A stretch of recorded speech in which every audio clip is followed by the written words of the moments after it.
In 1961, a Boy Scout manual told kids to rub a candle stub along your tent seams before a storm.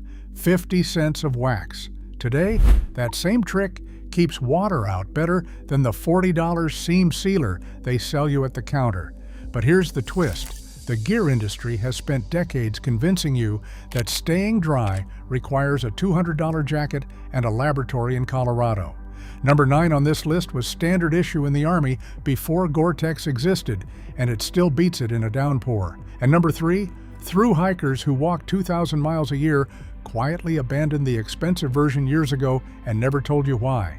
These 25 tricks cost pocket change, and once you know them, you'll never see that outdoor store the same way. Before we start, hit subscribe, because this might save you a fortune. Let's count down. Number 25, the candle stub zipper. That sticky, stubborn zipper on your tent door isn't just annoying, it's a leak waiting to happen. A zipper that snags is a zipper you leave half open, and half open is where the rain gets in at 2 a.m. Your grandfather knew the fix, and it cost him nothing. He'd take an ordinary candle stub, the kind burned down to a nub, and run the wax firmly up and down the zipper teeth on both sides. The wax filled the microscopic gaps, coated the metal or plastic, and turned a fighting zipper into one that glided shut in a single pull. Beeswax works best, but a birthday candle will do. That thin coating also repels water, so beads roll off instead of wicking through the seam. A pack of candles cost $1 at the dollar store. The zipper lubricant they sell at the camping counter runs $8. Same chemistry, 16 times the price. Number 24, zip top bags for everything that matters. Before dry sacks became a $40 accessory, every smart camper carried a box of gallon freezer bags.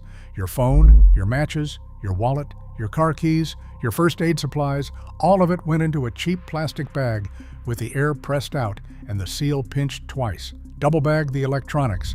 The genius is in the redundancy.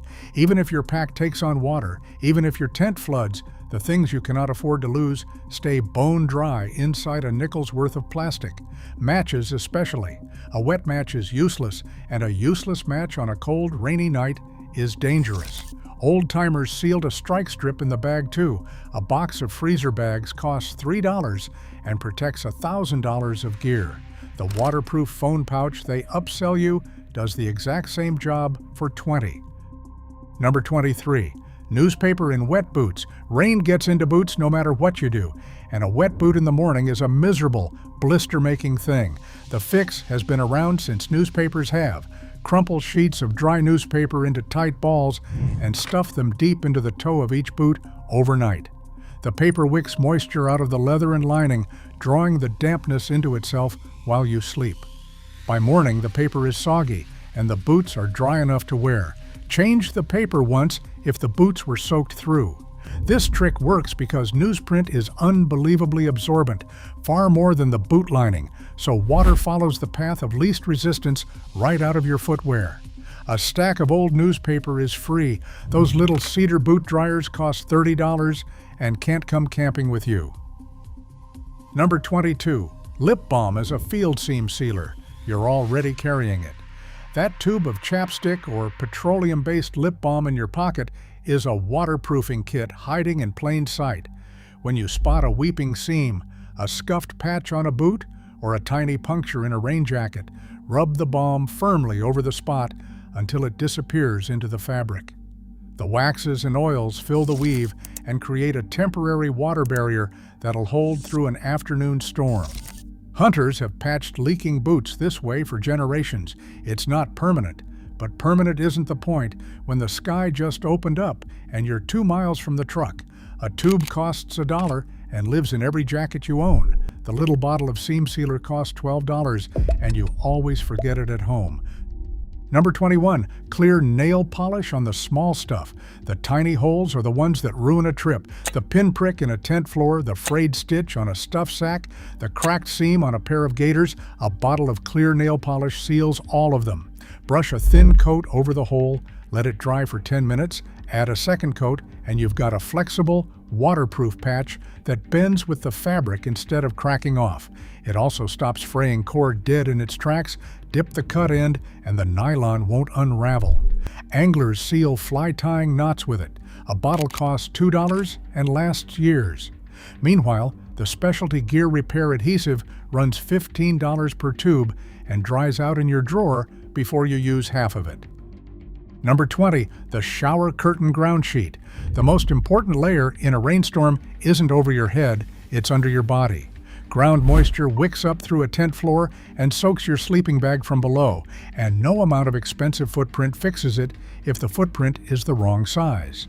A cheap plastic shower curtain liner solves it for $3. Lay it under your tent, but here's the rule most people get wrong. Fold the edges so the ground sheet is slightly smaller than the tent floor. If it sticks out past the edges, rain runs down the tent walls, pools on the exposed plastic, and gets trapped between the sheet and your floor. Tucked in, it blocks ground damp completely. The brand name footprint cut for your exact tent costs $60. The shower curtain does 90% of the work for the price of a coffee. Number 19, petroleum jelly fire starters, sealed and waterproof. Rain doesn't just soak you, it steals your ability to make fire, and fire is warmth, dry clothes, and morale. Your grandmother's pantry holds the answer. Take cotton balls and work petroleum jelly into them until they're saturated, then store them in a sealed pill bottle or another zip bag. In the wettest, windiest conditions, one of these lights from a single spark and burns for several minutes, long enough to catch damp kindling that would never start on its own. The jelly is the fuel, the cotton is the wick. Dryer lint works the same way and costs nothing at all. A tub of petroleum jelly is $2 and makes 50 fire starters. The waxed fire cubes at the register cost $8 for a dozen and burn half as long. Number 18, duct tape, the field repair that outlasts the gear. There's a reason it lives in every glove box in America. A tear in your tent fly, a split in your poncho, a boot sole flapping loose, duct tape seals all of them in seconds, in the rain, with cold hands. Wrap a few feet around your water bottle or a pencil so you're never without it. Press it hard and warm it with your palm to activate the adhesive. Over a rip in a rainfly, it forms a waterproof patch that'll hold for the rest of the trip and often longer. Backpackers have finished 1,000-mile trails on duct tape shoes. A roll costs $4. The specialized repair tape sold in outdoor stores costs $14 for a fraction of the length and doesn't stick any better when it counts. First pattern break. Here's where it gets interesting. Everything so far has been a small fix, but I want you to notice a pattern because the outdoor industry sure has. Every single one of these hacks replaces a product they'd rather sell you for 10 to 20 times the cost. That's not an accident. Waterproofing isn't hard. It's chemistry your great-grandfather understood, and the entire premium gear market depends on you forgetting that. The most expensive rain jacket on the wall and a $3 poncho are trying to do the same thing. Keep water on the outside. One does it with marketing. The next 10 tricks are the ones that genuinely make you wonder what you've been paying for. Number 17, petroleum jelly on leather boots. Leather is skin, and skin dries, cracks, and leaks. Long before waterproofing sprays, ranchers and soldiers rubbed a thin layer of petroleum jelly or plain lard into their boots by the fire. The warmth opened the leather's pores and let the grease soak deep, filling the fibers so water couldn't. The boots came out darker, supple, and sealed. Do the seams twice. That's where boots leak first. Reapply whenever water stops beating. This isn't a compromise. Working cowboys still swear by it because it conditions the leather at the same time it waterproofs it, so your boots last years longer. A jar is $2 and treats a dozen pairs. The name brand leather waterproofing cream costs $18 for a tin the size of a hockey puck. Number 16, the painter's plastic tarp. Walk into any hardware store and a roll of clear painter's plastic drop cloth costs about $5. Walk into an outdoor store and a nylon tarp of the same size costs $50. String the plastic between two trees with paracord, angle it, and you have a rain shelter that keeps a whole family dry. Contractor's plastic, the thicker stuff, holds up to real weather. Yes, it's heavier and less durable than fancy Silnylon, but for car camping, a backyard, or an emergency, it sheds rain exactly the same. The water doesn't know it cost $5. Bunch and knot a small stone into each corner to make a tie-off point without grommets, an old trick that turns any sheet of plastic into a rigged tarp in seconds. Number 15, plastic bags over your socks. This one sounds crazy until the first time it saves your feet. When your boots are soaked and there's no drying them, you don't fight the wet, you contain it. Put on a dry sock, slide a plastic bread bag or grocery bag over it, then put your foot in the wet boot. The bag is a vapor barrier. Your foot stays dry inside the plastic while the boot stays wet on the outside, and the two never meet. Arctic expeditions and long-distance hikers use this exact method to prevent trench foot and frostbite. It feels strange for about a minute, then you forget it's there, and your feet are warm and dry. Bread bags are free. The waterproof socks they sell cost $35 a pair and wear out in a season. Number 14, car wax on your tent fly. Here's one straight from the garage. That old tent whose rain fly has stopped beating water, where drops sit and soak through instead of rolling off. Rub automotive paste wax over the outside of the fly, let it haze, and buff it off just like a car hood. The wax restores the water-repellent surface, and rain sheets off like it's brand new. Rain X, the windshield treatment, does the same job on a tent window or a jacket. This is the poor man's version of the durable water-repellent treatment gear companies charge a premium to restore. A can of paste wax is $6 and reproofs 10/10. The spray-on gear reproofer at the outdoor counter is $18 and covers one jacket. Second pattern break. Controversy incoming. Now, here's the part the industry really doesn't want floating around. Most modern rain gear relies on a durable, water-repellent coating that wears off in a year or two of use. When it does, water stops beating and your expensive jacket wets out and feels like it's leaking. The fix they sell is a special wash-in treatment, and it's genuinely useful, but it's the same category of chemistry as the paste wax and silicone tricks on this list. The uncomfortable truth is that a 50-year-old jacket, a modern one, and a canvas tarp your grandfather waxed all depend on the exact same principle, a hydrophobic surface. You've been sold the idea that dryness is a technology. It's mostly a coating, and coatings are cheap. Number 13, the emergency space blanket. $2 for a folded square of Mylar that fits in your pocket, and it does 3 jobs a rainstorm demands. Strung up as a small tarp, it's completely waterproof. Wrapped around you, it traps body heat and blocks wind and rain. And laid shiny side in behind you next to a fire, it reflects the heat back onto your body, effectively doubling the warmth of a small flame in wet, cold conditions. Search and rescue teams carry them for exactly this reason. They tear if you're rough with them, so reinforce the corners with tape before you rig one as a shelter. A space blanket costs $2 and weighs nothing. The reflective emergency bivvy they upsell you runs $25 for the same square of Mylar with a seam. Number 12, dig a moat. The oldest rainproofing trick there is, and it costs nothing but 10 minutes of effort. Water flows downhill, and if your tent is the lowest point, water flows into your tent. Before you sleep, scratch a shallow trench, a small trough, around the uphill side of your tent and lead it downhill away from your sleeping area. When the storm comes, the runoff hits the trench and diverts around you instead of pooling under your floor. Campers stopped doing this because modern campgrounds frown on digging, and because we assumed our expensive tents were invincible. They're not. Pitch on a slight rise, dig the trench, and you'll stay dry through a downpour that floods everyone around you. Cost $0. The elevated cot they sell to keep you off wet ground costs $90. Number 11, the bicycle inner tube dry bag. An old bike inner tube is one of the most waterproof containers on earth, and your local bike shop gives them away by the bucket. Cut a section, seal one end by folding it over and zip tying or knotting it, drop in your matches, phone, or first aid kit, then fold and clamp the other end. The rubber is completely watertight and nearly indestructible. Fishermen and kayakers have used inner tube pouches for decades because they survive being submerged. You can also stretch a piece over a jar or bottle as a waterproof cap. A used inner tube is free. The small roll-top dry bags at the store cost $15 each and split at the seam within a year. Third pattern break. Notice something? Half of these came from a hardware store, a bike shop, or a kitchen, not an outdoor retailer. That's the whole secret.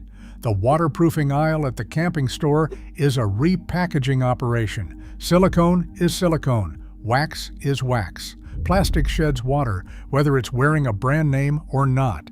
The next batch of tricks are the ones that don't just save you a few dollars, they build an entire rain shelter system for the price of one item off the wall. Number 10.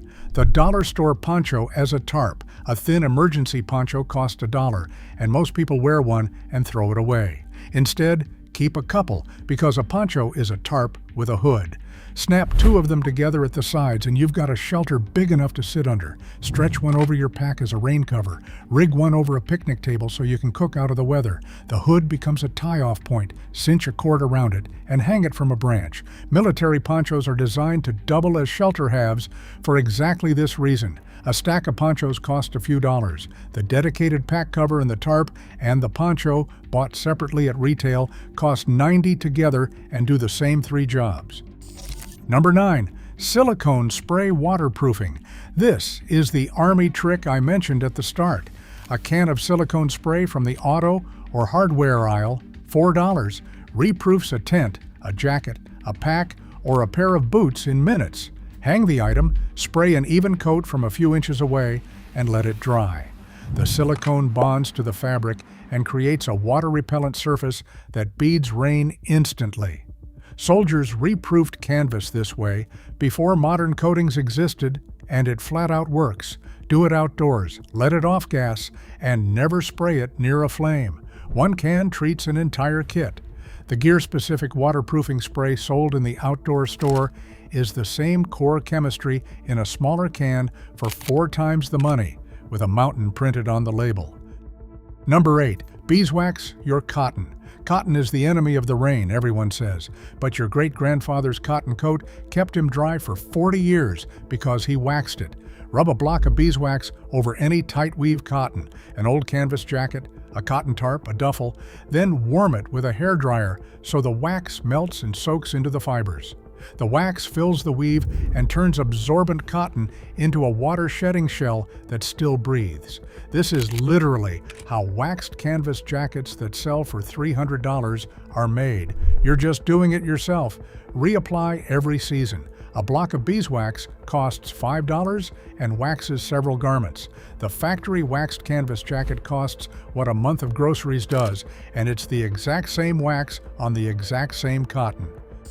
Number 7. Drip lines on your ridge line.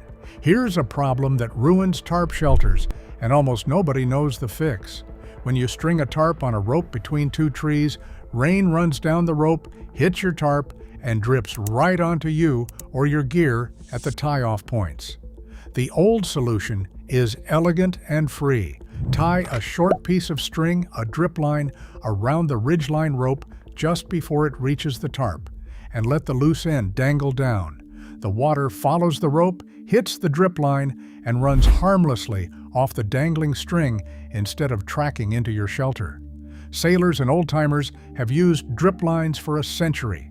It costs 6 inches of spare cord and keeps your dry space genuinely dry. No product exists for this because you can't sell a piece of string. Number 6. The A-frame paracord shelter. For under $10, 1 tarp, and a length of paracord, you can build a shelter that keeps you drier than most cheap tents. String the cord tight between 2 trees at chest height, drape the tarp over it like a tent roof, and stake the 4 corners out wide and low so the walls shed water and block wind. Pitch it lower to the ground in heavy rain, higher for airflow in warm weather. The tighter the ridgeline and the steeper the walls, the better it sheds. Ultralight hikers ditched heavy tents for exactly this setup because it's lighter, cheaper, and endlessly adjustable. A tarp and paracord cost $10. The ultralight one-person tent that does the same job costs $350. Fourth pattern break. We're down to the final 5, and these are the ones that genuinely made me angry when I figured them out, because they're not compromises, they're not good enough. They are what serious outdoors people actually use, and they quietly outperform gear that costs 100 times more. If you only remember a handful from this whole list, make it these. Number 5, the Contractor Trash Bag Poncho. A single heavy-duty contractor garbage bag, the thick black kind, costs about $1, and it's a full rain suit waiting to happen. Cut a slit for your head and 2 for your arms, and you've got a poncho that covers you and your pack completely. Water sheets off it, wind doesn't get through it, it packs down to nothing and weighs almost nothing. Hunters, day laborers, and stranded hikers have stayed dry in these through storms that soaked people in expensive shells. Because here's the thing, a rain jacket can't do. The contractor bag covers your backpack too, so your gear stays dry along with you. A box of contractor bags costs $8 and makes 10 ponchos, plus ground cover, plus a pack liner. The rain shell on the wall costs $200 and doesn't cover your pack. Number 4, waterproof your whole tent floor with a tarp and a fold. Tent floors fail. The coating wears, the seams weep, and suddenly you're lying in a puddle. The bomb-proof fix costs $3.30 of thought. Lay a plastic tarp inside the tent, up the walls a few inches on all sides, so it forms a shallow bathtub. Now, even if water gets under the tent or seeps through the floor, it's trapped between the original floor and the tarp, below the plastic you're lying on. You are sleeping inside a sealed plastic tub, and the rain simply cannot reach you. Flood country campers and river guides use this bathtub floor trick constantly. A cheap tarp is $3. A brand new tent to replace the one with the failing floor is $200, and its floor will wear out too. Number 3, the Trash Compactor Bag Pack Liner. Here's the one thru hikers quietly switch to and never advertised. Pack covers, those elastic hoods you stretch over your backpack, cost $40, and they fail because rain runs down your back under the cover and soaks in from behind. So the people who hike 2,000 miles a year threw them out. Instead, they line the inside of the pack with a single trash compactor bag, the extra tough kind, and pack everything into it, then roll the top shut. Now it doesn't matter how hard it rains or how the water runs, everything inside the bag stays perfectly dry because the water never gets in. The pack itself gets wet, the contents never do. One compactor bag costs about 50 cents and lasts an entire season of abuse. The pack cover costs $40, adds weight, and lets you down in the exact conditions you bought it for. Number 2, cotton balls, wax, and the fire that beats the storm. Number 19 kept your fire alive. This one guarantees it. Melt cheap paraffin, the kind in canning wax or old candles, and dip cotton balls or pieces of jute twine into it, then let them harden. Sealed in wax, these fire starters are completely waterproof. They'll sit in a puddle and still light. When you need one, fluff or fray it to expose the dry cotton core, and it catches a spark instantly and burns hot and long enough to dry out and ignite wet wood. This is the difference between a warm, dry night and a dangerous, shivering one when everything around you is soaked. Warmth is the whole game in a cold rain, and wet wood won't save you, but this will. A bag of wax and cotton costs $3 and makes 100. The waterproof match and tinder kit at the store costs $20 and holds a dozen. Number 1, wax your own tarp and rival gear that costs 100 times more.